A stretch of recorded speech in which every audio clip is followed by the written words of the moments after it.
प्रणाम राम प्रणाम sir. Sir. प्रणाम गुरुदेव। आपका इस प्रणाम गुरुजी। में गुरु जी सभी प्रणाम। स्वागत है। प्रणाम प्रणाम। गुरुजी। आप सभी को बहुत बहुत गुरु जी नमस्कार। प्रणाम। प्रणाम। चलिए हम आरंभ करते हैं। राकेश कपूर जी से आरंभ करते हैं। प्रणाम गुरु जी। मैं सर आपसे पहली बार रूबरू हो रहा हूँ। बहुत मैंने बढ़िया। आपकी जो मैंने आपकी जो है बहुत सारी वीडियोस देखी। जी जी मुझे जी। इतना अच्छा लगा आपका पढ़ देखने का। तो मैंने जो है आपका जो है लाइव कोर्स तो कोई नहीं कर पाया, मैंने आपका बेसिक कोर्स परचेज किया अच्छा अच्छा, बहुत बढ़िया। और उसको सारी वीडियोस पढ़ी। इतनी अच्छे से आपने राशियों को समझाया, सब कुछ करा। उसके जी बाद मैंने अब आर्ट ऑफ प्रेडिक्शंस का परचेज किया है। जी जी जी तो मैं उसकी 12-13 वीडियो अभी देख चुका हूँ। मेरा प्रश्न जी सर ये है कि अगर मेरे को कोई डाउट अगर मेरे को आता है या मुझे जी। कोई उस समय पूछना हो तो मैं कैसे उसको पूछूं? या मेरे देखिए, पास अगर कोई ग्रुप आपको तो है नहीं, मैं भी। डाउट कोई भी पूछना है तो यही सबसे बड़ा ऑप्शन है कि आप जैसे आज आए हो, संडे को हम्म। 11 बजे बैठ जाओ। ठीक है। बेस्ट ऑप्शन है। सर मेरा ये एक सवाल ये था कि जैसे मैंने अभी फोर्थ हाउस पढ़ा अभी आपका। जी। मेरे फोर्थ हाउस के अंदर राहु है। ठीक है। लेकिन मैं एक्चुअली अब इस समय तो रिटायर्ड हूँ, मैं लाइव कोर्स तो खैर नहीं कोई भी कर पाया आपसे कोई अभी। बात नहीं, कोई बात नहीं। तो मेरे मुझे जैसे अगर आपने जैसे वो समझाया कि फोर्थ हाउस में राहु अगर पापी ग्रह बैठेगा तो वो मन की शांति नहीं देने देता है। उसको ढूंढने के लिए जो मेरी सिंह लगन है, तो मेरा फोर्थ हाउस में मंगल की राशि आती है जी और मंगल मेरा लगन में बैठा है, जी जो कि चौथे हाउस से 10वें घर में है, जी जी जैसा जी आपने समझाया। जी जी। तो मुझे क्या करना चाहिए? मंगल वहां पर तो शुभ हो गया लगन में अगर देखा जाए तो। पहली बात तो यू आर लकी। एक तो राहु चौथे में बैठ गया हम्म। और राहु का डिस्पोजिटर प्लेनेट लगन पे आ गया। जी। तो ये दोनों ही बातें बहुत अच्छी हुई। किस मामले में अच्छी हुई वो हमें समझना है। ये हमारी प्रॉपर्टी को लेकर के, हमारे एसेट्स को लेकर के और हमारी लग्जरी को लेकर के ये बात अच्छी हो गई। जी। दूसरी बात, गड़बड़ी क्या है?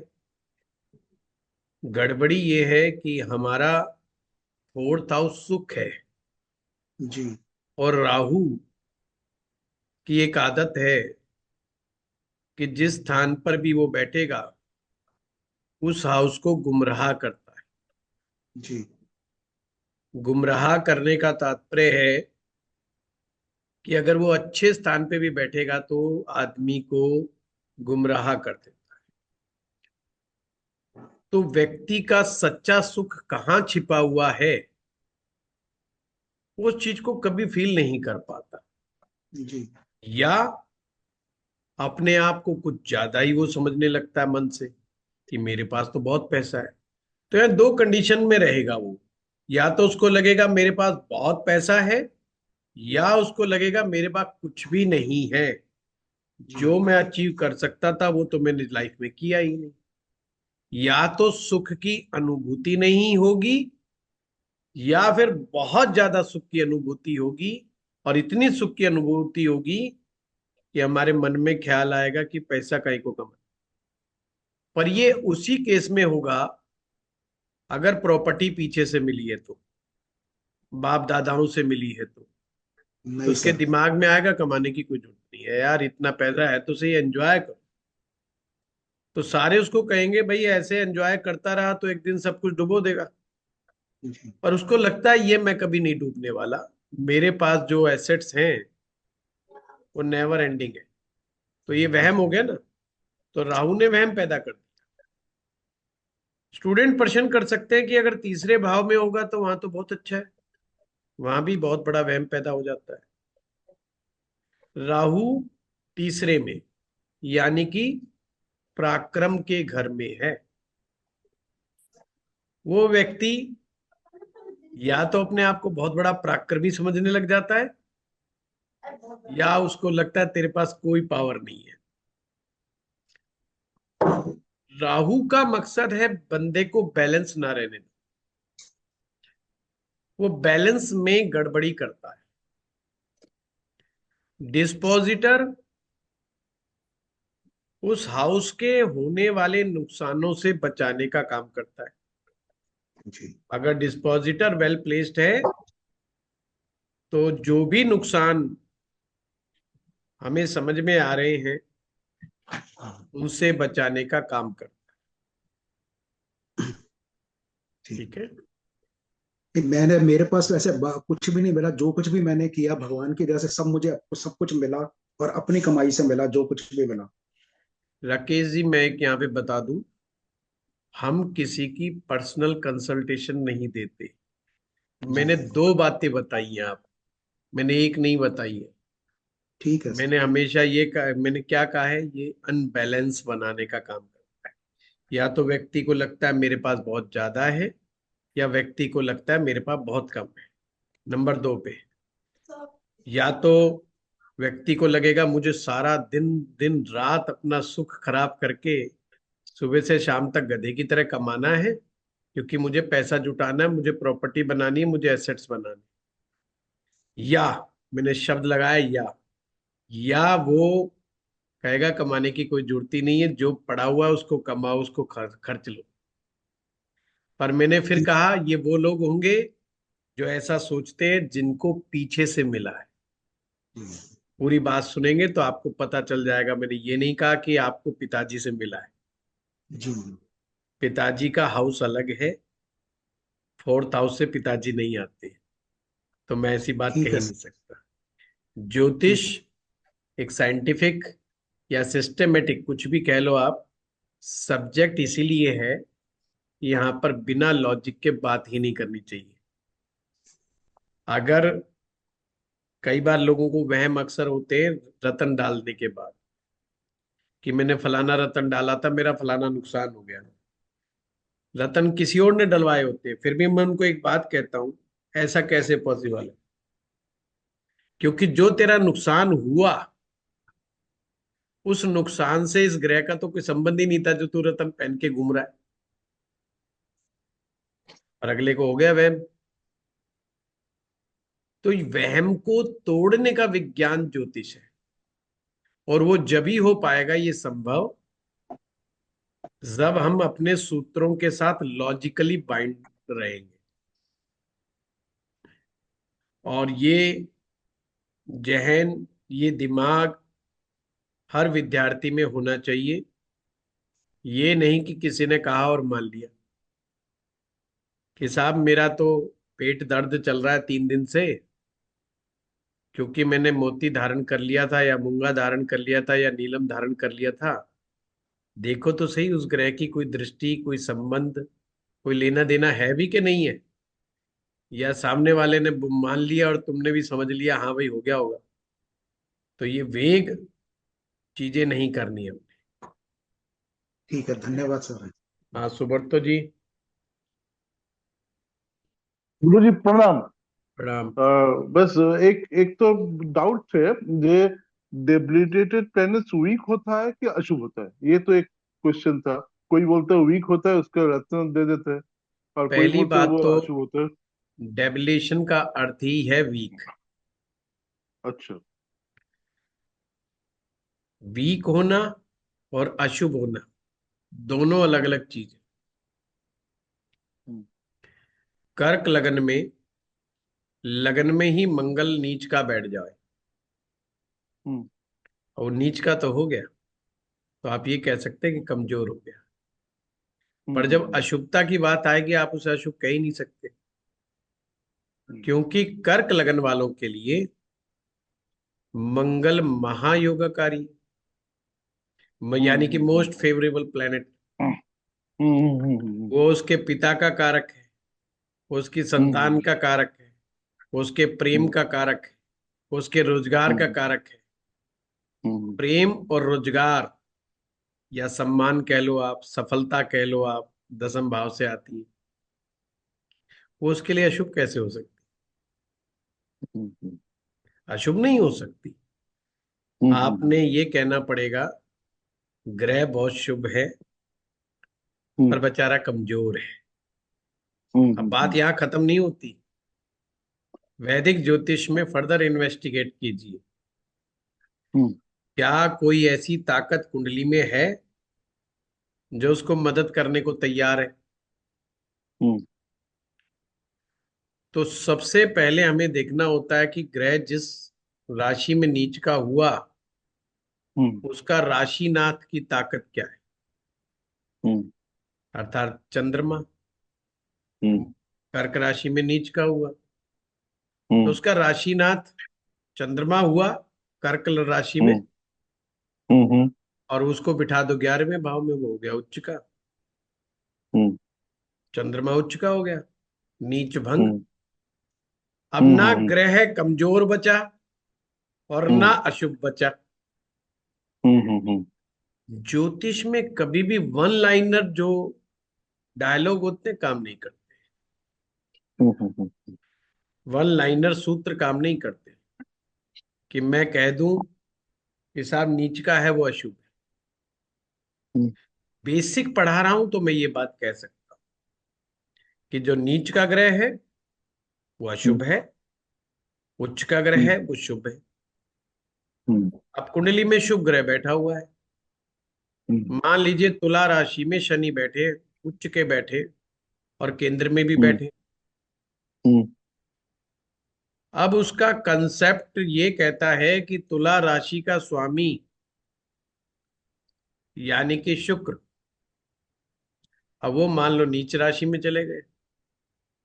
नीच राशि यानी कन्या राशि, हो गया गुड़ गोबर। आप देख के बैठे रहो कि शनि उच्च का, शनि उच्च का। एक परिणाम भी शनि उच्च का मिल जाए तो बता देना उस व्यक्ति को, मिल ही नहीं सकता। हर व्यक्ति शश नाम का पंच महापुरुष राजयोग बना देगा, समझदार ज्योतिषी नहीं बनाएगा, वो फेल कर देगा। उच्च के ग्रह जरूरी नहीं कि उच्च का परिणाम दे,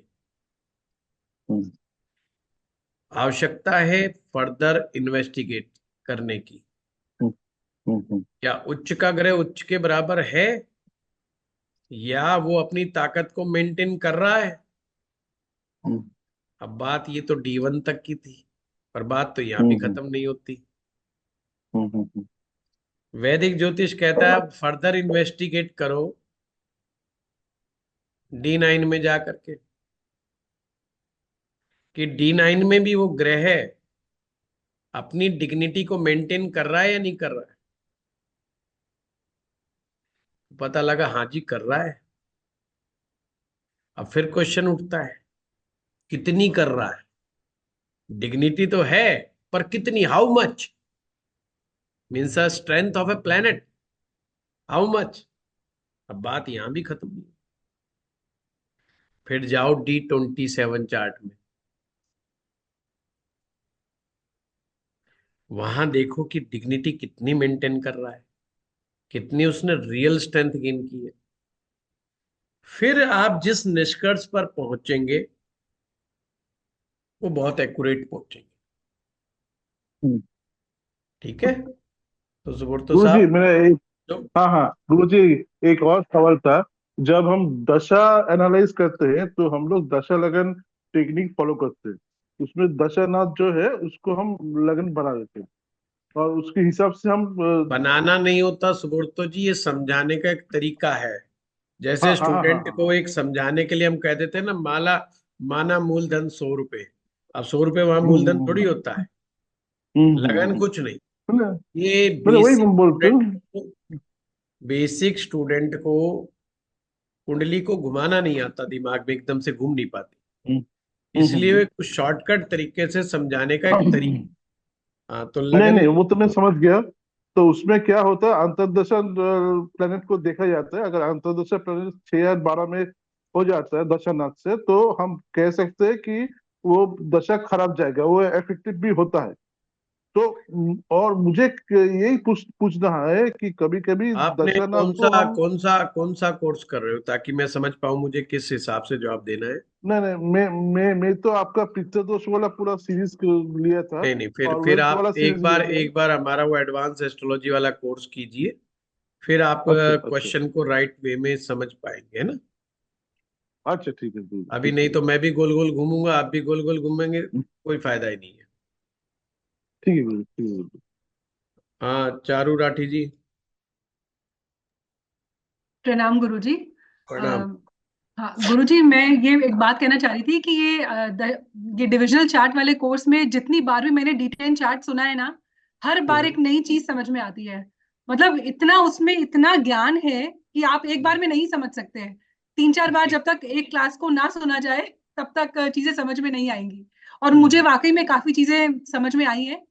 गुरुजी, जी। एक छोटा सा प्रश्न मुझे पूछना था। अ, जैसे हमने D10 चार्ट में आपने काल चक्र कराया, फिर आपने ये भी बताया कि कौन सा प्लैनेट कौन से को अपोज कर रहा है। जी। गुरुजी, अगर अगर मंगल जो है वो शुक्र को अपोज करता है, और ऐसे में अगर शुक्र मंगल की राशि में ही आ गया, तो हम क्या कहेंगे इसको? अपोज करेंगे जभी तो हम परेशानी में आएंगे इस अच्छा। संसार में, या हमारे जीवन में दुख क्यों है। तो ज्योतिष में इसका सिंपल सा मतलब है कि ग्रह एक दूसरे के दुश्मन बन गए, हम्म। एक दूसरे के कार्यों में विघ्न डाल रहे हैं। ऐसे ही जैसे हम अपने जीवन में अपने आसपास वालों के विघ्न डालते रहते हैं, बस ऐसे ही ग्रह। अब हम लोगों ने क्या देखना होता है, हम लोगों ने ये देखना होता है कि विघ्न ज्यादा है कि कम है। हम्म। मंगल की राशि में अगर शुक्र आ गया तो वहां पे क्या इम्पैक्ट आएगा। तो सबसे पहले हमें समझना होगा कि हम ये बात D10 चार्ट के रेफरेंस में समझ रहे हैं, नॉट की ना कि पर्सनल लाइफ। जब D10 चार्ट जहन में आए तो यहां पर सिर्फ एक बात समझ में आनी चाहिए, हमारी एनर्जी, हमारा कर्म, हमारी ऊर्जा, हमारी सफलता, हमारा काम धंधा D10 से देखा जा रहा है, इसके अलावा और कुछ नहीं। ये नहीं वो D10 ने तो पिताजी भी देख लिए, वो हमारे जहन में होना चाहिए नहीं। यानी मंगल शुक्र की राशि में बैठे या शुक्र मंगल की राशि में बैठे, जो भी घटना घटेगी वो काम काज को लेकर के घटेगी, उसकी लाइफ को लेकर के नहीं घटती, काम काज को लेकर। ना वो हेल्थ पे कोई इंपैक्ट डालेगा, ना ही वो कोई पर्सनल लाइफ पे डालेगा। तो हमें उस समय D10 में देखना होगा कि D10 किस ग्रह को क्या समझ रहा है, फिर डिसाइड होगा ये कि वो बैठ के कर क्या रहा है, क्या नहीं कर रहा है। जैसे एक थ्योरी है, अशुभ ग्रह है त्रिकोण में बैठेगा तो अशुभता क्रिएट करेगा, शुभ ग्रह त्रिकोण में बैठेगा तो अच्छा होगा। बट ये तो बहुत वेग थ्योरी होगी ना, अभी कर्क लगन का एग्जाम्पल दे दिया। हम्म। ऐसे D10 चार्ट में ये प्रश्न बोलना कि शुक्र मंगल की राशि में आ गया या मंगल शुक्र की राशि में आ गया, तो ये वेग से क्वेश्चन हो गया। अच्छा। सबसे पहले पता लगाओ ना उसकी रोल क्या है उसमें। मैं जैसे लाइव में पढ़ाता हूं वैसे ही मैंने यहाँ पढ़ाया और बड़े दिल से पढ़ाया। तो अगर आप बड़े ढंग से देखेंगे और स्कीप नहीं करेंगे तो आपको आसानी से समझ में आए। हम्म। तो रोल इज वेरी इंपॉर्टेंट। ये सारी गड़बड़ियां कहाँ होती है, मैं अक्सर कहता हूं आप लोगों से, जब हम बेसिक ज्योतिष सीख रहे होते हैं उसमें हम टाइम बिल्कुल नहीं लगाते। लोगों को भ्रम है कि जो राशि है ना सिर्फ वही बेसिक ज्योतिष है। भाव का पता चल गया, राशि का पता चल गया, बेसिक कंप्लीट। पर प्रेडिक्शन का बेसिक वो नहीं मालूम होता। प्रेडिक्शन का बेसिक ये है कि मैं डिस्पोजिटर कैसे काम करता है इस बात को समझाया जाए। ये हायर तक रेंज तक पहुंच जाते हैं और फिर उनको डिस्पोजिटर का समझ में नहीं आता, एनर्जी कैसे काम कर रही है। फिर उन्हें फिर डिविजनल क्या कुछ भी नहीं समझ में आएगा, उसमें टीचर का भी क्या कसूर होगा। और मैं 90% स्टूडेंट में ये कमियां देख और समझ तो जाता हूं कि ये सब बेसिक के मारे हुए हैं। फिर कई बार मेरे अंदर जोश भी आता है कि यार कोई लाइव कोर्स कराऊं अपने घर के ऊपर, जिसमें आर्ट ऑफ इंटरप्रिटेशन सिखाऊं, जिस सिर्फ कुंडली को एनालिसिस करना सिखाऊं। बहुत जरूरी है। हाँ, फिर सोचता हूँ यार ये तो फिर आफत तो नहीं बोल ले लूंगा। वैसे मैं सिखाता रहा बहुत, मैंने ऑनलाइन में हमेशा कोशिश करा, पर ऑनलाइन के स्टूडेंट मुझे कोर्स में बांध देते हैं। हनुमान जी को बांधने की कोशिश हो जाए वैसे बांध देते हैं। मैं कहा तू बांध क्यों रहे हो, समझ में नहीं आई। और एक आधा स्टूडेंट कोई ना कोई आ जाता है अंग्रेजी छाटने। अब इंग्लिश मुझे आती नहीं है, सबसे बड़ी समस्या है। फिर मेरा भी भाई, गुरु जी कहते हो तो गुरु में तो ईगो होती है। सही तो बात थोड़ी है। हर्ट हो जाती है कि भाई साहब आप समझा रहे हो हमें, ऐसा मत करो, हमारा काम है, हमें करने दो। प्यार मोहब्बत से पूछो, हम बताते हैं, कभी नहीं, है ना। तो ऐसा कुछ नहीं, आप करो, D10 करो, बहुत अच्छा कोर्स है। और हमारी ऐप के ऊपर ये अवेलेबल करवा दिया हमने। अभी ऐप से ही चारू राठी जी भी पढ़ रही है। और बहुत ही आसान सर, आई थिंक सबसे अच्छी बात ये है कि आप जो सूत्र इतने सरल तरीके से समझाते हैं ना, कोई भी नहीं समझाता, कोई भी नहीं समझाता। ये आई थिंक एस्ट्रो पाठशाला की यूएसपी यही है कि सूत्रों को इतना आसान बना दिया कि एक बार में स्ट्राइक हो जाता है, और नहीं तो 2-3 बार क्लासेस को करने के बाद समझ में आ ही जाता है। नहीं खैर, जो अच्छे ज्योतिषाचार्य रहे, क्योंकि हमारा ज्ञान तो उधारी ज्ञान है, बड़ा अच्छा सिखाते हैं। बस कमी एक ही रही कि वो कॉम्प्लिकेटेड कर देते हैं, हाँ या जी। स्टूडेंट को सुनना नहीं चाहते, कि वो चाहते हैं हम जो बोलें बोल बाल के निकल लें। तो वो कमियां जो मैंने दूर करने की कोशिश की, इसलिए हमारी क्लास के एंड में हर डेली जब भी क्लास हम्म। होती है हम क्वेश्चन सेशन जरूर लेते हैं। हर क्लास में होता है हमारे। हाँ जी सर। अच्छा गुरुजी, चलिए। बस एक एक छोटी सी चीज और पूछनी थी। जैसे जो काल चक्र में गुरुजी जो दशाएं लिखी हुई हैं हमने, इन दशाओं का इस्तेमाल काल D10 चार्ट चक्र में में, किस तरीके से? काल चक्र में दशा कहाँ से आ गई? नहीं दशा नहीं, दिशा। वो दिशाएं जो हैं, जैसे हाँ, दिशा, सूर्य की दिशा ईस्ट है। डायरेक्शन। हाँ डायरेक्शन, सॉरी, हाँ जी डायरेक्शन, जी। दिशा में बोल रही थी, हाँ। तो हाँ, गुरुजी इनका इस्तेमाल हमें D10 में कैसे करना है? जैसे उसमें बताया गया, सिंपल। अच्छा। सबसे पहले ये देखो, जो हमारी डायरेक्शन है, डायरेक्शन बेसिकली हमारी शक्तियां हैं। और D10 में ये 10 डायरेक्शन को समझाया गया है। हम्म। और 8 डायरेक्शन तो सभी को समझ में आती हैं। हम्म। एक डायरेक्शन ये तो डाउनवर्ड है, गगन। एक डायरेक्शन अपवर्ड है। जो अपवर्ड है वो केतु है, ये तो जो डाउनवर्ड है वो राहु है। अब फॉर एग्जाम्पल कि आपने कोई डायरेक्शन पकड़ी दक्षिण दिशा। अब दक्षिण दिशा का स्वामी हो गया मंगल। मंगल। अब यहां पर हमें समझाना पड़ेगा कि देवता कौन है। तो देवता हो गया यमराज। हम्म। ये जो काल चक्र है, ये काल चक्र हमें बता रहा है, समझा रहा है, पूरा ज्योतिष का ज्ञान समझा रहा है कि किसकी शक्ति किसको हेल्प करेगी। कोई प्लेनेट को हम नेगेटिव मानते हैं तो क्यों मानते हैं, और कोई पॉजिटिव है तो क्यों पॉजिटिव। मंगल फाइटर है, और फाइटर तो मरेगा। कैसे मरेगा? वो युद्ध लड़ेगा। फाइटर बिना युद्ध लड़े तो नहीं मानेगा ना। हम्म। यानी कि जिसका मंगल का प्रभाव कुछ ज्यादा बढ़ जाएगा, और उसको बैलेंस करने वाली शक्ति, बड़ा ध्यान से समझना, मंगल को बैलेंस करने वाली शक्ति अगर कुंडली में गायब है, तो ये मंगल विध्वंसक बन जाएगा, यमराज का रूप बन जाएगा। इसीलिए तो कहते हैं मंगल आगजनी का, गुरु।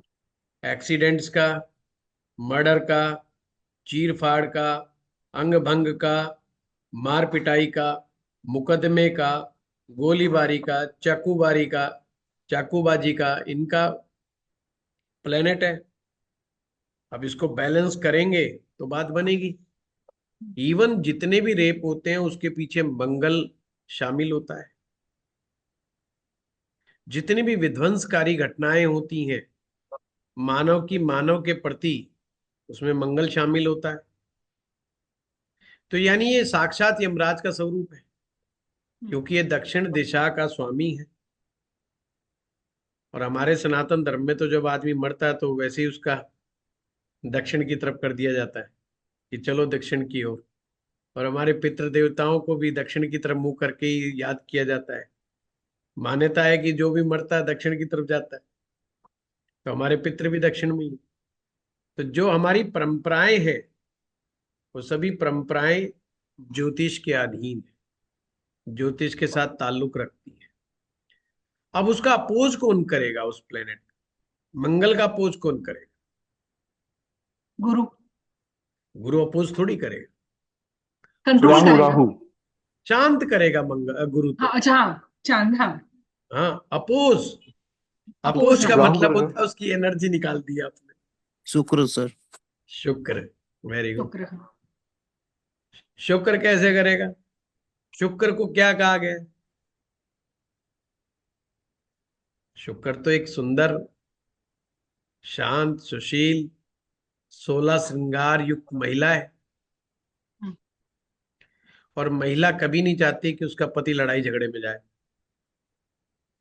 सबसे ज्यादा विरोध महिला का होता है कि लड़ाई में पति जा क्यों रहा है, या उसका बॉयफ्रेंड जा क्यों रहा है। आप कभी भी देखिए, जब भी पुरानी फिल्मों के माध्यम से देखिए, इतिहास में पढ़िए, जब भी पुरुष कहता है मुझे लड़ाई लड़नी है, स्त्री का मन खिन्न हो जाता है। वो कहती काहे को लड़नी है, तो वो नहीं जाने देना चाहती। जहां पर भी डेथ की बात आ जाएगी वो नहीं लड़ना चाहती। वो नहीं चाहते कि पति जाए, उसको खतरा है कि मारा जाए। तो अक्सर ये चीज भी तो है, मानसिकता है। बट एक और है कि मंगल यदि शुक्र में रत हो गया, रत होने का मतलब मंगल कौन है? पुरुष, योद्धा, पहलवान, ब्रह्मचारी। अगर वो उसमें स्त्री में लीन हो गया तो राजपाट कैसे चलाएगा, अथॉरिटी कैसे चलाएगा? तो उसकी ताकत को छीनने की मतलब उस मंगल की ताकत को कम कौन करेगा? तो उसमें ये समझाया गया काल चक्र से, ताकत बढ़ाने वाली ताकत कौन सी है और छीनने वाली ताकतें कौन सी हैं। उस केवल काल चक्र से पूरा तो वास्तु समझ में आ जाएगा। वास्तु इतना ही है जब तक काल चक्र नहीं समझा। वास्तु इससे ज्यादा है ही नहीं। काल चक्र में सारा वास्तु समाया हुआ, उसके मंत्र बताए गए हैं, कौन सी शक्ति वहां पर विद्यमान है वो समझाई गई है। पूरा एक बड़ा शानदार टॉपिक है। और कमाल की बात तो है, वो 10वां भाव है एक प्रकार से। 10वें भाव में पूरा काल चक्र समाया गया है। किस दिशा में काम करने से हमें शक्तियां प्राप्त होती। अब दिशा के भी दो मतलब है। एक वो जिसे हम दिशाएं मान रहे हैं कि साहब ये पूर्व दिशा है, दक्षिण दिशा है, पश्चिम दिशा। एक इंसान की खुद की डायरेक्शन होती है कि वो किस दिशा में काम कर रहा है। हम कहते हैं ना, तुम किस डायरेक्शन में काम कर रहे हो भाई, तुम्हारा गोल क्या है। अच्छा, हाँ। 70% लोगों का गोल ही नहीं होता, यानी उन्होंने डायरेक्शन ही डिसाइड नहीं करी होती।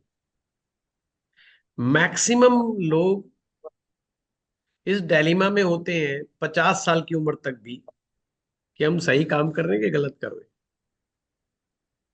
बनना तो डॉक्टर, बन गए इंजीनियर, या बनना था हमें कारपेंटर, बन गए हम पेंटर। फिर वो कहते हैं यार चलो पैसा आ रहा करते रहो। और हर पल रुक करके सोचते हैं हम ठीक कर रहे हैं गलत कर रहे हैं। आप सोचो ऐसे लोगों को सफलता मिलेगी? बस वही चीज D10 सर समझा रहे हैं कि अभी तक आपने कोई दिशा डिसाइड ही नहीं की, आपका माइंड क्लियर ही नहीं है। जब आपने यही नहीं पता, आप चौराहे पे खड़े हो गए कि पूरब में जाना है कि पश्चिम में जाना है, तो क्या घटेगा? आप सफलता कैसे प्राप्त करोगे भाई? जभी तो आपको पता चलेगा कि किस डायरेक्शन में मुझे क्या मिलेगा। ये है D10 की ताकत। और D10 क्या है? कुंडली के 10वें भाव को ही माइक्रोस्कोप लगा के देखना। बहुत प्यारा कंसेप्ट है।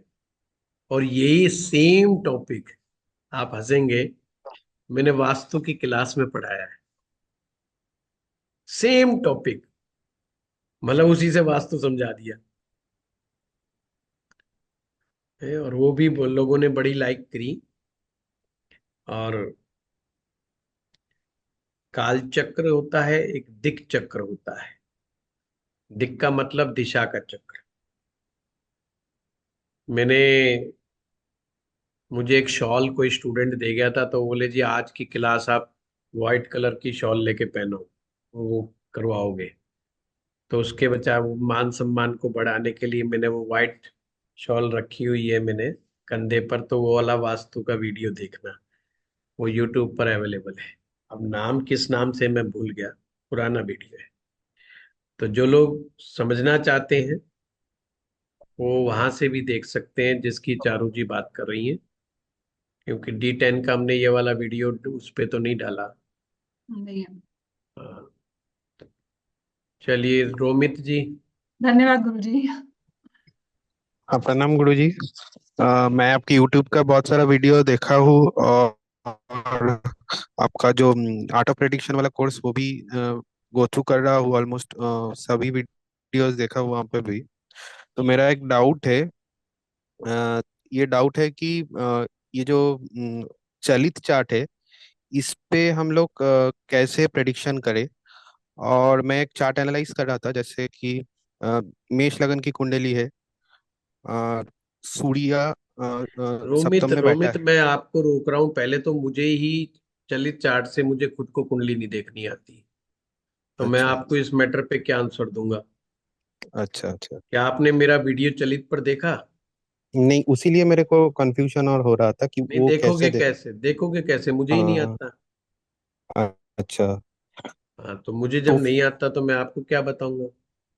अच्छा, तो फिर मेरा ये प्रश्न, मतलब और अब एक मैं डाउट भी भी ढूंढ था। रहा हूँ ऐसे ज्योतिषाचार्यों को जो चलित से प्रिडिक्शन करते होंगे। अच्छा। हैं कुछ तो लोग। अच्छा अच्छा, तो फिर हाँ, खाली पर मुझे नहीं आता। खाली D1 और D9 का बेसिस पे ही मेरा एक और एक डाउट है। जी। जैसे सेवेंथ हाउस में सूर्य, मेष लगन की कुंडली है, सेवेंथ हाउस में सूरज बैठा है, मरकरी बैठा है, मून बैठा है, और विनस जो है उसका लॉर्ड वो सिक्स हाउस में है। लेकिन इसका जो डिग्री है वो 29 डिग्री का विनस है। क्वेश्चन रोमित, सबसे पहले क्वेश्चन बोलो। मैं अपने आप पूछ लूंगा कि मुझे क्या रिक्वायरमेंट है। क्वेश्चन ये है कि इसको एनालाइज कैसे करें। मतलब ये जो कॉम्बिनेशन है, ये नवांश में वर्गोत्तम हो रहा है, कौन और सा इसका जो डिग्री। कौन सा ग्रह वर्गोत्तम हो रहा है? आपने कहा मेष लगन की कुंडली है, कौन सा हाँ, लगन वर्गोत्तम हो रहा है, मतलब कौन सा ग्रह वर्गोत्तम है? सूरज वर्गोत्तम हो रहा है, बुध वर्गोत्तम हो रहा है, शुक्र वर्गोत्तम हो रहा है, अच्छा, और कॉम्बस भी है।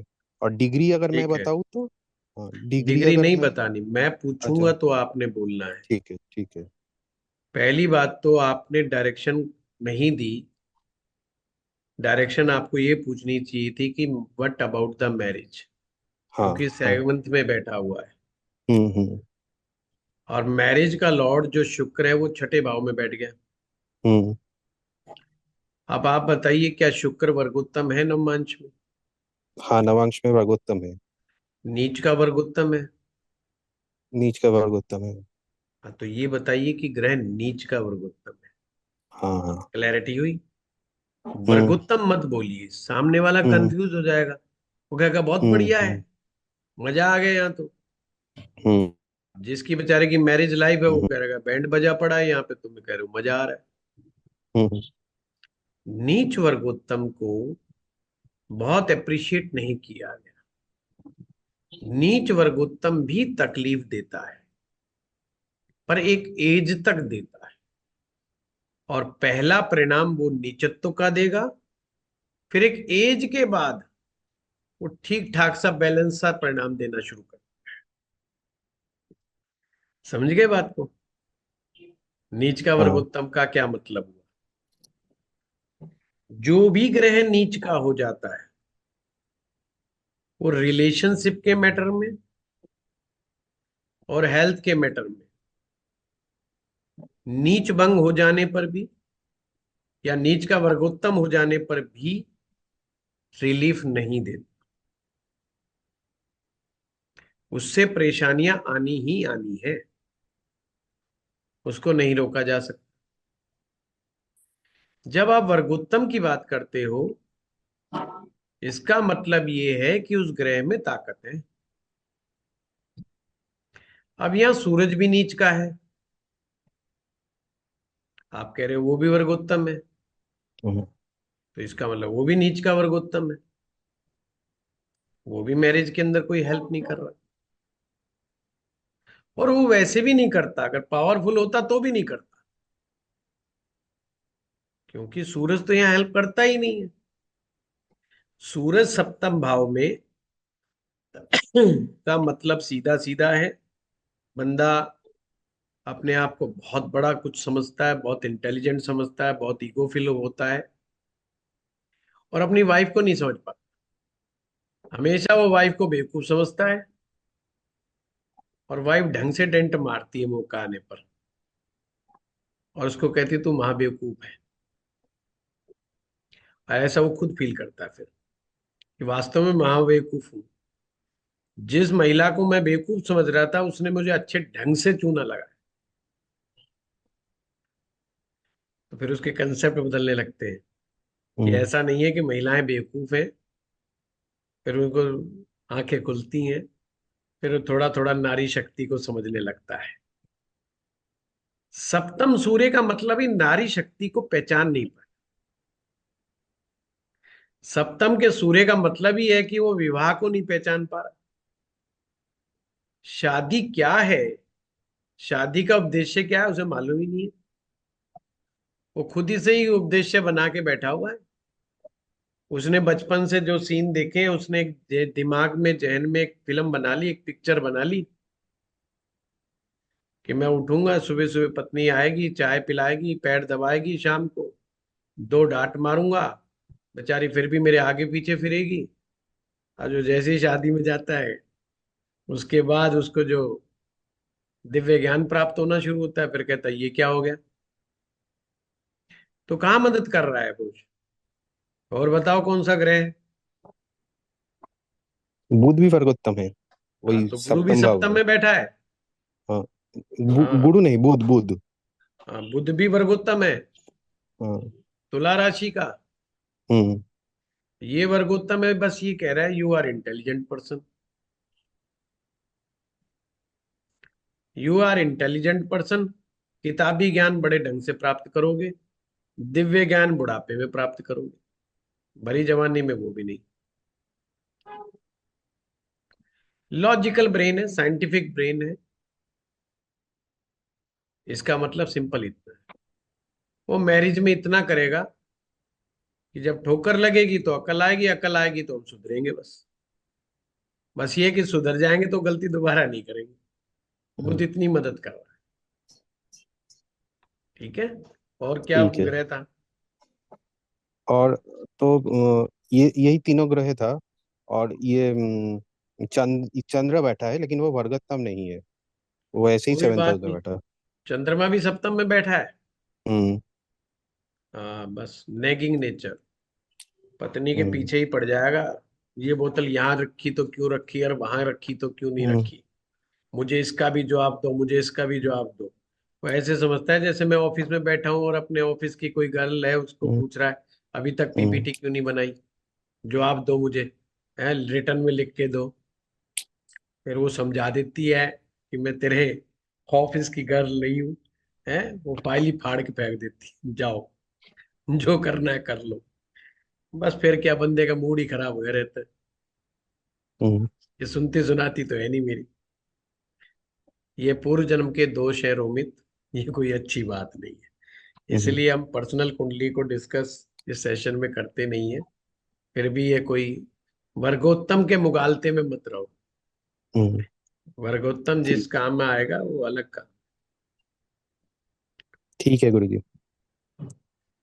राधिका कुलकर्णी, नाम तो नमस्ते राधिका सर। कुलकर्णी। नमस्कार नमस्ते कुलकर्णी साहब, ये क्या नाम लिख रखा है? नहीं सर, मिसेस का लॉगिन पे है अच्छा ये। फिर कोई बात, फिर कोई यस नहीं, सर। कोई सर दिक्कत। मैं तो मेडिकल एस्ट्रोलॉजी आपसे सीख रहा हूँ। सो सेकंड क्लास आगे आगे आने वाला है।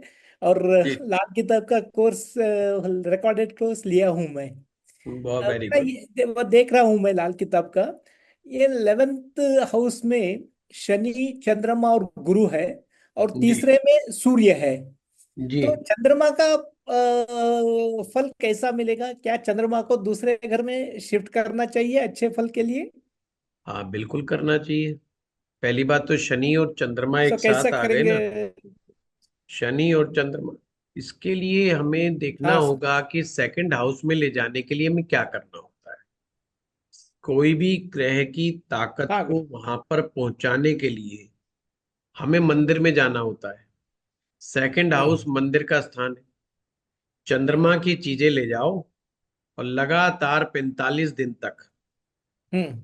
जैसे चावल हो गया, जैसे दूध। दूध हो गया, अच्छा। मिश्री हो गई, ये हम्म। चीजें ले जाओ और मंदिर में देना शुरू कर दो। ओके। तो एक कौन से साल के लिए स्थापित हो गया। कौन से मंदिर को? शिव मंदिर को? शिव मंदिर हो चाहे दुर्गा जी का मंदिर हो, कोई ऐसी बात नहीं। अच्छा अच्छा। हाँ और गुरुजी, यहाँ सूर्य तीसरे घर से गवर्नमेंट इसमें सपोर्ट करेगा?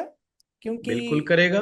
शनि। तीसरे भाव में अगर सूरज बैठा है तो उसकी एक दृष्टि 11वें भाव पर है और हाँ। एक दृष्टि 9वें भाव पर है, तो करेक्ट। डेफिनेटली सपोर्ट करेगा। सपोर्ट करेगा। अच्छा अच्छा। थैंक यू गुरुजी। आमन, प्रणाम गुरु जी। प्रणाम। गुरु जी, मेरा एक क्वेश्चन था मेरे एस्ट्रोलॉजी से। इसमें नवमांश में सर, गुरु जी क्वेश्चन ये है कि लगन का लॉर्ड और सेवेंथ हाउस का लॉर्ड अगर दोनों साथ बैठे हैं 6 8 हम्म 12 भाव में, और दोनों हम्म शत्रु भी है वो, तो हम्म। ये किस तरह का रिजल्ट देंगे? नवमांश में जी जी। 6 में बैठे के, 8 में बैठे के, 12 में अमन, भाई ये सारे ही अलग अलग है। गुरु जी 12 में है वैसे तो, मतलब हाँ, तीनों छठे में मुकदमा लड़ा जा रहा है, 12वें में बंदा हॉस्पिटल में पड़ा है कि जेल में पड़ा है, 8वें में जी। बीमारियों से जूझ रहा है। बताओ मैं क्या बताऊंगा, कहाँ गुरु जी पड़ा है? 12वें में बैठे हैं, गुरु और हाँ, बुध बैठे हैं दोनों 12वें में। अच्छा नहीं है, अमन तो गुरु अच्छा जी, नहीं, हाँ, अच्छा। बहुत अच्छा नहीं, not good for the marriage life. हाँ, और किसका है, ऋचा जी?